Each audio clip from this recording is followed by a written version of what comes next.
ഒരു രോഗം വരുന്നതിനേക്കാൾ അത് വരാതെ നോക്കലാണ് ഏറ്റവും പ്രധാനം. അത് നമുക്ക് എല്ലാവർക്കും അറിയാം. സിഹർ, കണ്ണേർ, അതും ഏറെക്കുറെ അങ്ങനെ തന്നെയാണ്. വന്നു കഴിഞ്ഞാൽ വലിയ പ്രയാസമാണ് അത് നീക്കിക്കളയാനും മാറ്റിക്കളയാനും ഒക്കെ.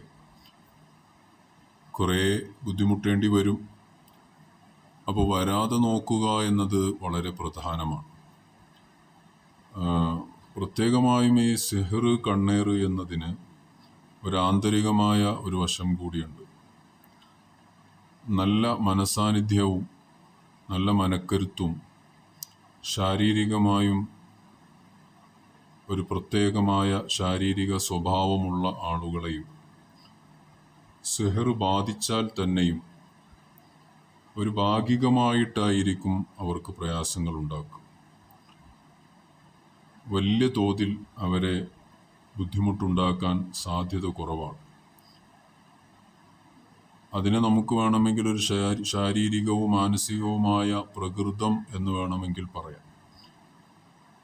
ഇപ്പോൾ ശൈത്യകാലത്തും മറ്റുമൊക്കെ ഭൂരിഭാഗം ആളുകൾക്കും പനി, ജലദോഷം അങ്ങനെയൊക്കെ വന്നു പോകും. പക്ഷെ ചില ആളുകൾക്ക് എത്ര ചൂട് വന്നാലും തണുപ്പ് വന്നാലും അവർക്കൊരു പ്രശ്നവും ഇല്ല.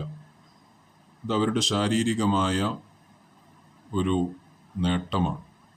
എന്നതുപോലെ തന്നെ മാനസികവും. എത്ര വലിയ പ്രശ്നങ്ങളും പ്രതിസന്ധികൾ വന്നാലും ടെൻഷൻ അടിച്ചിരിക്കുകയോ അല്ലെങ്കിൽ തളർന്നിരിക്കുന്ന സ്വഭാവമോ ചിലർക്കില്ല. അവർ ധൈര്യവാന്മാരായിരിക്കും. അത് അവരുടെ പ്രകൃതമാണ്. എന്നതുപോലെ പിശാചിന് സ്വാഭാവികമായും മനുഷ്യരെ ഭയമാണ്. സിഹറിലൂടെ ഒരു പിശാച് മനുഷ്യനെ അധീനപ്പെടുത്താനായി എത്തുമ്പോൾ ഈ എത്തപ്പെടുന്ന വ്യക്തി സ്വല്പം മാനസികമായും ശാരീരികമായും ആരോഗ്യവാനും മികച്ചു നിൽക്കുന്നവനുമാണെങ്കിൽ അതിൽ പിശാച് പരിപൂർണമായും വിജയിക്കുകയില്ല എന്ന ഒരു ആന്തരികമായ ഒരു യാഥാർത്ഥ്യം ഈ സിഹറിലും കണ്ണേറിലുമൊക്കെ ഉണ്ട്. അതുകൊണ്ട് തന്നെ കണ്ണേർ ഇടയ്ക്കിടയ്ക്ക് എപ്പോഴും ബാധിക്കുന്ന ആളുകളുണ്ട്. ചില ആളുകൾ പുറത്തു പോയി വരുമ്പോൾ അല്ലെങ്കിൽ ഒരു ഫംഗ്ഷന് പോയി വരുമ്പോഴൊക്കെ പെട്ടെന്ന് എന്ത് ചെയ്യും, അവർക്ക് കണ്ണേർ ബാധിക്കും. എന്നതുപോലെ തന്നെയാണ് സിഹറും ചിലർക്ക് പെട്ടെന്ന് എന്ത് ചെയ്യും, ബാധിക്കും. അപ്പോൾ അങ്ങനെയുള്ളവർ ശ്രദ്ധിക്കേണ്ടുന്ന കുറേ കാര്യങ്ങൾ, ബാധിക്കാതിരിക്കാൻ, നമ്മെ അലട്ടാതിരിക്കാൻ, നമ്മിൽ വന്നു ചേരാതിരിക്കാൻ കുറേ കാര്യങ്ങളുണ്ട്. എല്ലാം ഒറ്റ ഒരു വോയിസിൽ പറയാൻ പറ്റൂല. അതിലേറ്റവും പ്രധാനമായിട്ടും ഉള്ള ഒന്ന് ഓതലും അതുപോലെ ദിക്റുമൊക്കെ ഇൻഷാ അല്ലാഹ് പിന്നീട് പറയാം. ഏറ്റവും പ്രധാനമായിട്ടുള്ള ഒന്ന് ഹബീബുൽ വറ മുഹമ്മദുർ റസൂലുള്ളാഹി സ്വല്ലല്ലാഹു അലൈഹി വസല്ലമ തങ്ങൾ പറഞ്ഞ ഹദീസ്, ഇമാം ബുഖാരിയും മുസ്ലിമും ഒക്കെ റിപ്പോർട്ട് ചെയ്ത ഹദീസാണ്. പ്രഭാതത്തിൽ വെറും വയറ്റിൽ 7 അജുവ കാരക്ക ഒരാൾ ഭക്ഷിച്ചാൽ ആ ദിവസം അവനെ സിഹറും വിഷവും മറ്റു യാതൊരു ഉപദ്രവവും അവനെ എത്തിക്കുകയില്ല, അവനെ ഏൽക്കുകയില്ല എന്ന് നബി സല്ലല്ലാഹു അലൈഹി വസല്ലമ തങ്ങൾ പറഞ്ഞു.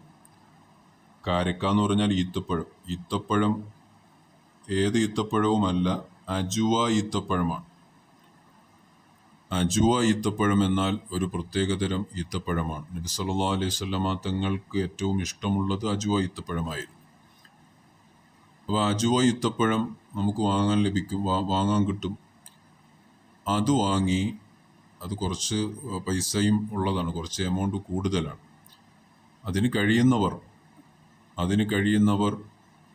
ആ അജുവ ഈത്തപ്പഴം രാവിലെ വെറും വയറ്റിൽ ബിസ്മില്ലാഹി റഹ്മാനി റഹീം എന്ന് ചൊല്ലി മനസാന്നിധ്യത്തോടെ അത് കഴിച്ചാൽ സിഹർ ഏൽക്കുകയില്ല. കണ്ണേറ്, പിശാചിൻ്റെ ഉപദ്രവം, വിഷം അങ്ങനെയുള്ള ഒന്നും ഏൽക്കുകയില്ല. വിഷം എന്ന് പറയുമ്പോൾ പലതരം വിഷമുണ്ട്. നമ്മൾ നേരിട്ടുള്ള വിഷമല്ല. വിഷമെന്ന് പറയുമ്പോൾ നമ്മുടെ ഭക്ഷണങ്ങളിലൂടെ എന്തുമാത്രം വിഷങ്ങളാണ് നമ്മുടെ ഉള്ളിലേക്ക് ചെല്ലുന്നത്. ഇന്നത്തെ കാലത്തുള്ള ഭക്ഷണം അപ്പോൾ അത് മുഖേനയാണ് പല പല രോഗങ്ങളും വന്നു ചേരുന്നത്. അപ്പോൾ അതിൻ്റെ എല്ലാ ബുദ്ധിമുട്ടുകളും മാറിക്കിട്ടും രാവിലെ അജുവ ഈത്തപ്പഴം 7 കഴിച്ചാൽ. അപ്പോൾ അത് വാങ്ങി വെച്ച് അത് കഴിക്കാൻ പറ്റുന്നവരാണെങ്കിൽ അത് കഴിക്കുക.